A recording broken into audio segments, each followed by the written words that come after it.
WhatsApp privado, ok? Então vamos lá, tá? Esse é o caderno que vocês receberam, tá? Da final, né? EJA final. Nele vocês têm todas as disciplinas de vocês, porém aqui, tá? Eu coloquei somente a disciplina de história, tá? Aqui as orientações, vocês vão colocar o nome de vocês, né?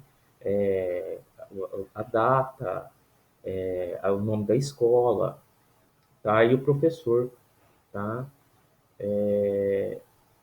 Quando necessário, tá? Algumas orientações, né? A gente está vivendo um momento, né, de isolamento, tá? E a gente espera que isso passe logo, né? Que a gente possa se reencontrar, que a gente possa se ver novamente, conversar, né? Rever os amigos. Mas nesse momento é importante que a gente preserve a nossa vida, né? Preserve a vida das pessoas e para isso é necessário que a gente tenha é, alguns, alguns cuidados, né?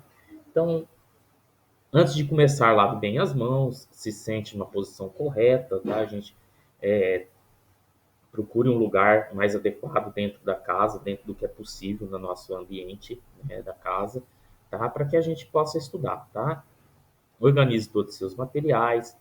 A avaliação parcial deverá constar nos cadernos, com as devidas orientações, de acordo com o quantitativo de questões resolvidas corretamente por componente, 30 a 50% até um ponto, de 50 a 70% até 2 pontos e de 70 a 100% até 3 pontos. Tá?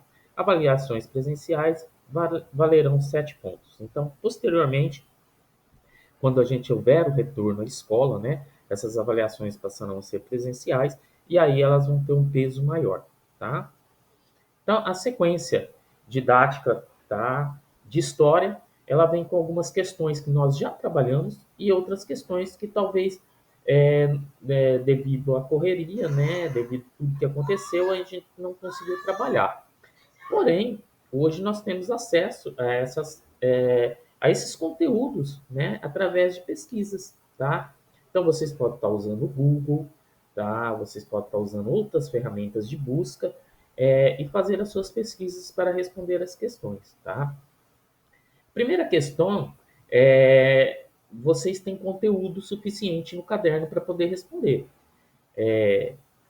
A história, a classificação clássica foi criada pelos europeus no século XIX.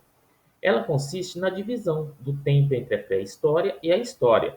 Nesse contexto, a pré-história pode ser definida como o período em que os dinossauros dominaram o planeta, o período anterior ao surgimento da escrita, o período que vai do surgimento da escrita até o início da civilização grega, o período que vai do surgimento da escrita até o início do Império Romano, o período em que o ser humano vivia em cavernas, caçavam com pedaços de pedras e ossos e escreviam textos em blocos de pedras. Então nós vimos lá, pessoal, lá nas primeiras aulas nossas, né? A gente falou bastante nisso, na divisão da pré-história para a história, né? O que se divide a pré-história para a história? Qual que é o marco, o acontecimento que faz essa divisão, né? Que marca o fim da pré-história e o início da história. Eu acredito que é uma pergunta fácil, tá? E que vocês tenham conteúdo no caderno suficiente para responder, tá? Porém, qualquer dúvida, pode me mandar um WhatsApp no particular, tá? Dentre as grandes realizações das primeiras civilizações, os egípcios desenvolveram a prática de embalsamar o corpo humano. Por quê? Eles acreditavam, pessoal, e aí já é um conteúdo que a gente não chegou a trabalhar, tá? Mas que vocês podem estar pesquisando no YouTube. Se tiver dificuldade, eu tenho alguns textos aqui, posso estar disponibilizando para vocês, só me pedirem em particular, tá? Eles acreditavam muito na vida após a morte, né?